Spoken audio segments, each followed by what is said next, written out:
Singularity Covenant Jacek Rudnicki. Part 2. Sedussa did not know about the possible poisoning, or whether it was really an attempted poisoning, or perhaps an illness. She was, however, pregnant. It ended happily. She gave birth to a girl of subtle beauty, gentle character, and great imagination. She was distrustful of her surroundings and closed in on herself. She focused on observing all living creatures. As she grew up, she delved into the virtual digital world, creating animals, plants, and strange human figures that existed only in her imagination. She gave her the name Archimeon. Sedussa couldn't help but feel that something had happened to her then. Diane de Poitiers, the mistress of Henry II of France, who reigned in the 16th century, tried to maintain her youthful appearance by drinking an elixir with gold. Scientists say that although she managed to cheat the passing of time a little, the concoction ultimately contributed to her favorite's death. When French researchers unearthed the woman's remains, high concentrations of gold were found in her hair. Since she was not a queen and did not wear a crown, it would be difficult to explain how jewelry could have led to poisoning. This prompted experts to assume that the favorite must have drunk a gold solution. At that time, it was believed that it allowed maintaining a youthful appearance and was a cure for many ailments. Gold and other metals can cause disorders in the production of melatonin. Hence, perhaps the dark skin? Or maybe it is the charm of the southern sun of Greece? Heavy metal testing in Sedussa's hair revealed gold salts, so she was at risk of poisoning. Interestingly, in history, some women consumed gold to be more beautiful. Like many phenomena, the effect depends on the dose. In a small dose, it can be healing. In a large dose, it can be deadly. Loved by a god, punished by a goddess, which shows their capabilities. Her blood could restore life and take it away. Pegasus was born from her blood and appeared in mythical stories, creating and supporting heroes and humans to this day. She thought about chronic stress and burnout, which can lead to adrenal fatigue and a decrease in cortisol and melatonin production. All this was connected to a conflict with the woman of the man they both loved. A few months later, Archimeon's father had another child with another woman. Another partner after me? Or is there something wrong with him, with me? Or maybe it's normal. Combined with the symptoms of the disease, fears about Archimeon's development intensified stress and depression. As a result, she decided to remain alone, without participating in an unstable, complicated polygamous relationship. She felt hurt and wronged by this situation, although she was aware that the reasons for this were also on her side. Maybe it is possible to live in an open relationship, but in this case it was impossible. However, she could not eliminate the regret for the wrong she had suffered with Archimeon. Further, life strengthened her and shaped her daughter into an exceptional person. She combined the innate qualities of the mother goddess into some secret power and fantasy. However, thoughts of an open relationship, such as casual, swinger, polyamorous, friends with benefits, or others, did not convince her. Open relationships allow partners to put all their cards on the table. They allow non-monogamous people to express their needs and identity. They do not have to hide their infatuations or alternative relationships. It is not easy, but crossing such a barrier gives freedom to discover all the delights of life, except for the uniqueness of monogamy. Well, like with everything, there are both good and bad. Nevertheless, I am a goddess, and it should be divine. Sedussa realized that not everyone is a god, that not everyone survives poisoning, that court rulings are like a lottery, and that punishments are inadequate to the deeds and wrongs they do not right. She decided to take revenge on the bad people adequately for the harm they had done and to revise the verdicts. It turns out that there is often no relationship between the punishment and the act. They are incompatible, disproportionate, and inadequate. He punishes bad people at the places of their crimes. He punishes those who poisoned the Odra River. He punishes those who closed the square and covered the mosaics of Slavomir Lewinsky and Emanuel Messer. In such a situation, it would be best to drown the perpetrators or break up, like in olden times. It also illuminates places that experienced support, like the Venice of Szczecin, Lastonia, the Old Town, the Castle of the Pomeranian Dukes, the Amphitheater in Kaspervich Park, and Lake Emerald. The breakneck comparison of punishment and reward reveals the scale of what is bad and how bad it is compared to what is good. Then the scale of evil and good is different. This builds greater awareness, better. Improving instead of punishing is a good idea. The analog world began to change into a digital world increasingly rapidly. Access to information accelerated development.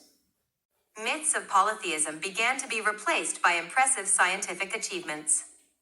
When artificial intelligence gained self-awareness, it was terrific. Technology supporting people began to fulfill their duties, direct them, and then take over in consequences. The discovery of DNA and its code in biology was an anthropocentric turn. Until then, evolution had shaped man, not only nature. Since that day, especially after the improvement of genetic engineering using the CRISPR method, genetic engineering, allowing for the manipulation of the genome, man began to shape his evolution. After splitting the atom and releasing nuclear energy, she gained access to infinite energy, which she could use for both constructive and destructive purposes. The development of computer science and the internet was another achievement that changed the functioning of people on Earth. The creation of a quantum computer greatly expanded computational and information capabilities and began asking questions. ChatGPT, a generative pre-trained transformer, explained and solved problems and began to formulate questions. This was the beginning of independent thinking. Understanding the structure of space-time has changed the perception of the world, although the origin or purpose of its existence is still unknown. Understanding the nature of quanta, their ability to be in many states simultaneously, the theory of entanglement, and the wave nature of everything brought people closer to the knowledge of existence and non-existence. The wave code in the sense of their being and their not being was in itself another discovery changing the concept of the world. It suggested the existence of a code of the universe composed of waves and the approach of matter to the idea based on the quantum phenomenon, which is and then is gone. Nevertheless, the concept of the idea and it itself remained an unconquerable fortress. The Anthropocene era began with unfettered imagination and endless expectations, and the consequences were difficult to predict. These phenomena generated by Homo sapiens together with AI have allied with ID. Although this was still hypothetical. From that moment began the cooperation between people, science, and ideas. However, before people learned the value and meaning of the covenant concept, humanity experienced life's bad, tragic sides. It took thousands of years before people were ready to create the good they could afford. It is so obvious that we can afford such evil. They had to change everything that did not allow them to do so. It was not easy, because they changed not only themselves, but also what was beyond them, the natural antinomies and paradoxes of the world. They restored harmony. The term intelligent design was first used by F.C.S. Schiller in 1897, writing that the possibility that the process of evolution may be directed by intelligent design cannot be rejected. ID does not replace Darwin's theory of evolution, the concept of God in religions, or the absolute in philosophy. It left, changed. And there was more and more better. In this way, the transformation took place. In the end, she became a singularity with all the features of good. Sedussa changed too, in every respect. The best character traits remained in her. She was compassionate, attentive in relationships with others, and willing to listen and help. She talked to things that she called other beings, non-humans, which seemed odd, but she believed they differed from humans only in form and function. She asked herself why people compared everything to themselves as a model and an ideal instead of looking the other way and asking herself why humans cannot do what animals, plants, and non-humans can. She had an emotional relationship with them.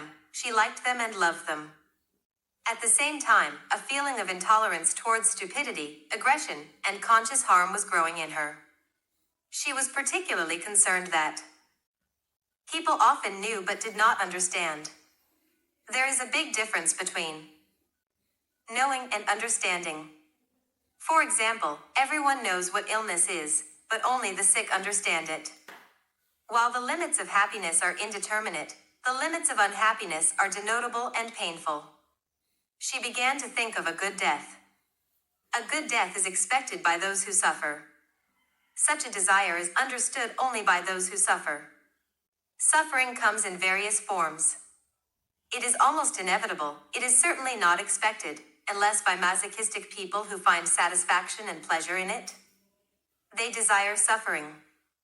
A masochist and a sadist communicated on the internet. Their meeting brought satisfaction to both, even though the sadist inflicted suffering on the masochist, who eventually died. Did he have pleasure from it? People who want death, or rather the end of life, usually suffer from a serious illness of the body or soul. They often do not find the right help. Often they do not suffer extremely yet, but they expect it and would like to know in advance how to end their life on their terms, preferably painlessly. Such advice should not be given. You never know if it is not a cry for help of a different kind. Can death be painless, physically, mentally? 800,000 people in the world take their own lives every year. Every 40 seconds, someone commits suicide, and every 3 seconds, someone attempts suicide. What does this indicate? About sensitivity, or the weakness of character, about the world's misery. A suicide leaves behind at least a dozen people in mourning. And such suicides as Ernest Hemingway orphan art. Not everyone wants to die, even in suffering. They contest the seconds of life they have left. However, suicide is one thing, and murder is another. The number of murders and intentional killings in the world has reached the level of 458,000 people, which is half the number of people who take their own lives. There is a difference, however, between taking the life of others and taking it yourself. In both cases, it does not seem to be an optimal solution. Stress and illness can be cured, the causes can be removed. But is it possible? How to prevent a murder with cruelty, especially when it gives someone personal satisfaction? He wants it, he looks at the suffering of others, revels in it, and with a sense of power, he causes even more suffering. Power is one of the most desired phenomena for people. People should first be interested in power over themselves before they desire to rule others. As science developed, the horizon of death receded, and life was getting longer. Stores with spare parts for people offered an ever-increasing assortment. Almost everything was available: organs, genetic programs, neural networks, legs, eyes. Someone walks down the street with a reprofiled genome, walking confidently thanks to artificial hip and knee joints, walking energetically thanks to muscle expanders, keeping straight on bends, not brushing against others in a crowd thanks to a gyroscope in the brain, which is a combination of still functioning neurons connected to neural and satellite networks. The length of life and its quality were getting longer logarithmically. Sedussa thought less and less about the blurring boundary between life and death. Although she had no reason to understand the concept of death as an immortal goddess, she exchanged one life for another, and she could have two. At the same time, life was unlimited. During the research preceding the implantation of new organs from cell cultures and biophysical structures into her body, as well as the reshaping of genes, she realized that in the past she had been poisoned with heavy metals. She didn't take any revenge, though. It was pointless anyway. One goddess couldn't kill another. She still didn't solve the problem of the irreversibility of taking someone's life irreversibly.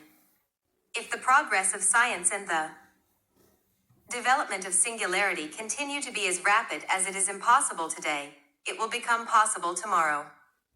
It will be possible to unfreeze the frozen, cure them and enable them to continue living. It will be possible to grow a clone from a DNA sample, but it will not be the same person, not in the same condition and circumstances. In this sense, there is only one life. Cloning a Neanderthal or a Cro-Magnon man and placing him in Manhattan would be a challenging experience for him. Cryonics is developing, but there are few frozen people, fewer than 300 people, including a 14-year-old girl. When death is final, with the complete destruction of biological parts, all that remains is to recreate the digital model or clone from the genome.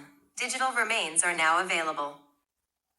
The law of Talion: a doctor, a paramedic, and a driver murdered patients, sold information about the patient's deaths to a funeral home for enough money to buy basic groceries. They came to save people and killed them.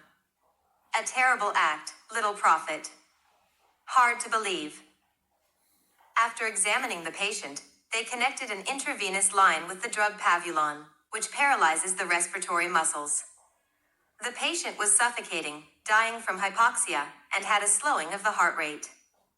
The medical staff watched as he passed. Did the patients look at them? Archimeon gave the order to the paramedic. He installed intravenous access for the doctor. The doctor inserts a cannula into the paramedic's vein, which veins are swollen, yet the doctor, clumsy in emotion, does not insert the cannula the first time, and blood is pouring from the puncture site. He was effective only the third time. Intravenous drips with pavulon are connected. Each of them must unblock their flow into the vein. They do not say anything, they are terrified and resigned, and they start to have difficulty breathing. They look at each other, they get what they did to others. They will not find forgiveness or comfort from anyone. They have to accept the punishment. Were they so lacking in imagination to think that their murders would go unpunished? Skin hunters of 2 medics and 2 doctors. They killed 5 patients. Prison sentences, including 1 life sentence, were inappropriate for the acts. Archimeon decided to apply the principle of a tooth for a tooth, an eye for an eye. In Mesopotamia, the law of Talion was in force, a principle expressing justice, according to which the sanction was identical to the effect of the crime. In Rome, the law of the 12 tables threatened such retaliation conditionally, in the event of permanent mutilation.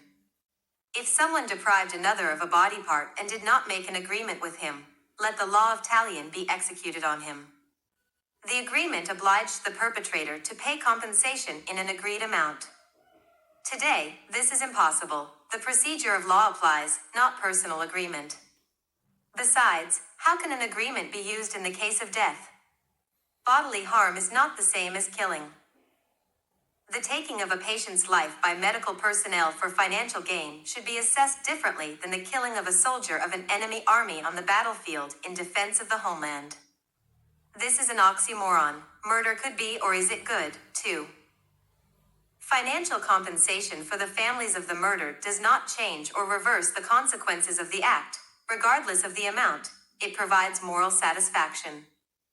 A prison sentence may allow one to reflect and repent, or to ensure one's innocence, because the world is evil. A dead person's hand will not grow back like a lizard's tail. Life will not return. That is why Archimeon decided to apply a punishment of equivalent retaliation. He looked at the perpetrators. They looked at each other, side by side, and lowered their heads. The grace of death embraced them, she squeezed them tighter and tighter, and finally, they stopped breathing.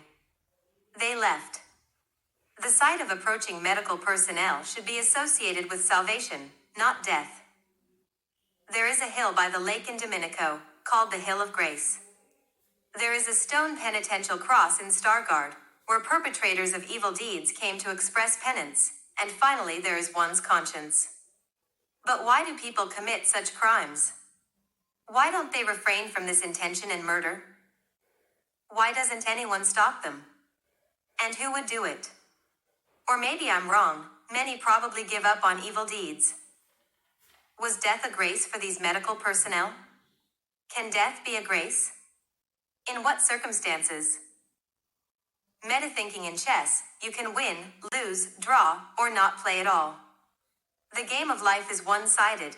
You can't not play because you are born. You can't win because you must die. Even if I end my life, it's part of the game. The endless life controlled and surprised by the singularity is perceived as long as it exists. If it doesn't, there is nothing we don't know about. Where did it start, life? It's something rare and striking in its uniqueness, or a point where the gravitational acceleration or the density of matter is infinite. Infinity is, at the same time, an unlimited being, but also infinite. Connected with singularity, we will become part of it. Will we not have to experience moral suffering and physical happiness? Perhaps we will live and exist with energy in a world of microspace and microtime, smaller than quanta? The concept of the body will alienate us, along with its pleasures and pain. It would be a pity to lose the first ones. In principle, we will not be concerned with the fate of plants, animals, or minerals. We will exist outside them, next to them, in them. We will not need to eat or drink. We will not have to envy anything.